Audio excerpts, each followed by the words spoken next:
बांग्ला भाषा के अपमान के विरोध में तृणमूल कांग्रेस ने एक प्रतिवाद जुलूस निकाली।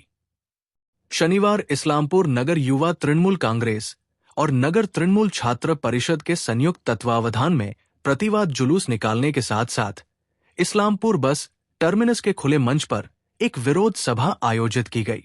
शनिवार को प्रतिवाद जुलूस इस्लामपुर बस टर्मिनस से शुरू होकर शहर का परिक्रमा करने के बाद पुनः बस टर्मिनस पर आकर समाप्त हुआ। फिर वहां एक विरोध सभा आयोजित की गई। उत्तर दिनाजपुर जिला तृणमूल अध्यक्ष कन्हैयालाल अग्रवाल, जिला युवा तृणमूल अध्यक्ष कौशिक गुण, इस्लामपुर नगर युवा तृणमूल अध्यक्ष विक्रम दास, जिला युवा तृणमूल महासचिव जीत गांगुली, उत्तर दिनाजपुर जिला तृणमूल उपाध्यक्ष प्रभुनाथ चौधरी, जिला युवा तृणमूल महासचिव मोहम्मद बबलू उपस्थित थे। उत्तर दिनाजपुर जिला छात्र परिषद उपाध्यक्ष मुकसूद आलम, इस्लामपुर नगर तृणमूल छात्र परिषद अध्यक्ष शिवशंकर मंडल और इस्लामपुर नगर पालिका के कई पार्षद, नेता और कार्यकर्ता आज इस विरोध प्रदर्शन में शामिल हुए। बीजेपी शासित राज्ये बांग्ला भाषाয় কথা বললেই তাদেরকে তকমা দেওয়া হচ্ছে বাংলাদেশি। এই অজুহাতে যারা ওখানে বাংলা ভাষায় কথা বলে, হরিয়ানা বলেন, দিল্লি বলেন, রাজস্থান বলেন, মহারাষ্ট্র বলেন, গুজরাট বলেন, যারা যারা বাংলায় কথা বলে বা যারা পরিযায়ী শ্রমিকরা পশ্চিমবাংলা থেকে ওখানে কাজ করছে ওখানে সবাইকে বলছে যে আপনারা বাংলাদেশি, আপনারা কাগজ দেখান।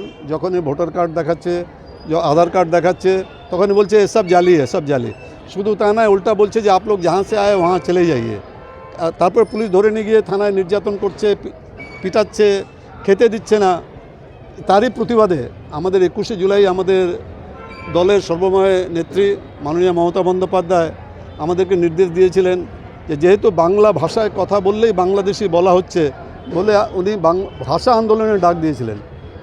তারই এই আন্দোলনের কর্মসূচি হিসাবে আমাদেরকে উনি নির্দেশ দিয়েছিলেন যে প্রত্যেক শনিবার রোববার প্রতিবাদ মিছিল হবে, প্রতিবাদ সভা হবে ভাষা আন্দোলনের জন্য।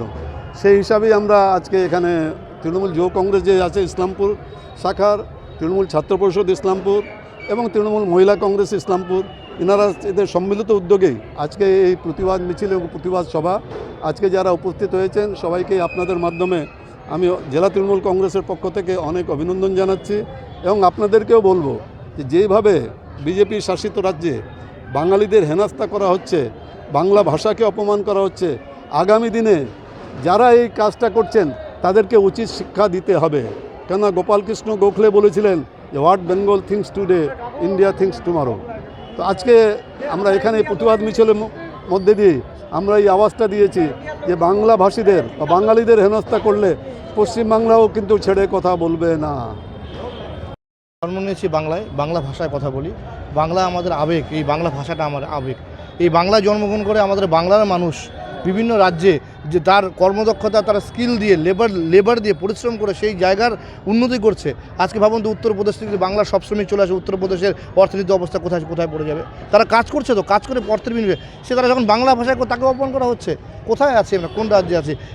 একদিকে মোদি বলছে যে দেশের উন্নয়ন হবে। কোথায় আপনি দেশের উন্নয়ন করছেন আর বেছে বেছে বাংলাকে অপমান করছেন? যে বাংলা ভাষায় আমাদের দেশের রাষ্ট্রীয় সঙ্গীত, জাতীয় সঙ্গীত তৈরি হয়েছে তাকে অপমান করছেন। এই অপমান আমাদের কানাডা গার্ডের নেতৃত্বে আমাদের ইসলামপুর শহরে আমরা কখনোই মানছি না, মানব না। তার জন্য তার তীব্র প্রতিবাদ করি এবং শুধু আজকেই নয়, আমরা প্রতিদিন যখনই সময় হবে আমরা প্রতিবাদ করব। শুধুমাত্র এই মিছিল মিটিংয়ের মধ্যে না, রাস্তাঘাটে, দোকানে, চায়ের দোকানে সবার সামনে আমরা এই আন্দোলন গর্জে উঠবো এবং আমরা এই প্রতিবাদ করে তীব্র ধিক্কার জানাই। আজকে মিছিলে প্রচুর মহিলাকে দেখা গেছে। মহিলারা তো আমাদের মা, বোন, কাকিমা, জেঠিমা। তারা মাননীয় মুখ্যমন্ত্রী মমতা বন্দ্যোপাধ্যায় আদর্শ অনুপ্রাণিত হয়েছে। তারা স্বেচ্ছায় আসছেন, বলা মমতা বন্দ্যোপাধ্যায়কে বেছে নিয়েছেন যে মমতা বন্দ্যোপাধ্যায় একজন নারীর যে দুঃখ কষ্ট বুঝতে পেরেছে। আপনি একবার ভেবে দেখুন মহিলাদের জন্য মাননীয় মুখ্যমন্ত্রী কী করছে। নতুন প্রকল্প শুরু হয়েছে আজকে থেকে, পাড়ায় 10 লাখ ভাবা যায়, বুদ্ধি 10 লাখ ভাবা যায় শুধুমাত্র ডায়লগ দিয়ে আর হচ্ছে মেরে পেয়ারো ভাইও ভ্যানও এ বলে হবে না। মাননীয় মুখ্যমন্ত্রী আদর্শে আসুন, কাজ করুন, কাজে পরিচয় দিন, কাজেই আপনার আসল পরিচয় হবে। মমতা বন্দ্যোপাধ্যায়, মোদীকে বলবো, সম্মানীয় প্রধানমন্ত্রীকে বলবো, আপনি মমতা বন্দ্যোপাধ্যায় আদর্শে আসুন। উনি রাজ্যের মুখ্যমন্ত্রী হলে কী হবে, গোটা ভারতবর্ষে দেখিয়ে দিন কোন রাজ্যে মমতা বন্দ্যোপাধ্যায় এতগুলো প্রকল্প আছে। যদি কোনো রাজ্য দেখিয়ে দিতে পারে তাহলে আজকে থেকে রাজনীতি ছাড়লাম। অবশ্যই দিদি আমাদের যেভাবে নির্দেশ দেবেন আগামী দিনে আমরা এভাবেই বিজেপির বিরুদ্ধে আন্দোলন করে চলব বিজেপি আজকে এই জিনিসটা ভুল করছে হয়তো নরেন্দ্র মোদী, যে ন্যাশনাল অ্যান্থেম যেটা আমাদের আছে, যেটাকে একজন লিখনেওয়ালা হচ্ছে আমাদের রবীন্দ্রনাথ ঠাকুর, আমাদের বাংলারই লেখক। তাহলে আপনি বলুন তো, যে নরেন্দ্র মোদী যখন শপথ নেয় তখন যে ন্যাশনাল অ্যান্থেমটা পড়ে সেটাও কিন্তু একজন বাঙালি লিখেছে। বাংলাকে বাদ দিয়ে ভারতবর্ষ ভালো হয়নি, কোনোদিন হবেও না। তাই আমরা বাঙালির উপরে অত্যাচার হলে বাংলা কোনোদিন মাথা নত করতে জানে না। আজকে যেখানেই বাঙালির উপরে অত্যাচার হচ্ছে তার প্রতিবাদে বাংলার জননেত্রী মমতা ব্যানার্জি আমাদেরকে যেভাবে নির্দেশ দিবে, যুব, ছাত্র, মহিলা, আইএনটিটিউসি সবাই আমরা রাস্তায় নেবে, তীব্র প্রতিবাদ করব। আর আগামী দিনে এই জিনিসটা মাথায় রাখুন মোদিবাবু, আজকে চন্দ্রবাবু আর নীতিশ কুমারের সহায়তায় কিন্তু আপনি সত্তায় বসে আছেন। কালকে যখন এই দুটো খুঁটি পড়ে যাবে আপনি কিন্তু ক্ষমতায় থাকবেন না। আর বাঙালিকে ছাড়া কিন্তু ভারত ভালো হতে পারবে না। ধন্যবাদ। ইসলামপুর বাস টার্মিনাস থেকে শুরু করে আমরা পুরো শহর পরিক্রমা করে আমরা আবার বাস টার্মিনাসের এই শেডের নিচে এসে শেষ করলাম। উপস্থিত ছিলেন আমাদের জেলা সম্মানীয় সভাপতি কানিয়ালা লাগাওয়াল মহাশয়, উপস্থিত ছিলেন যুব সভাপতি কৌশিকগুণ মহাশয়, টাউনের যুব সভাপতি বিক্রম দাস মহাশয়, টাউনের ছাত্র সভাপতি শিবশঙ্কর মণ্ডল, মহিলা নেত্রী ভারতী দিদি, বিভিন্ন কাউন্সিলরগণ উপস্থিত ছিলেন।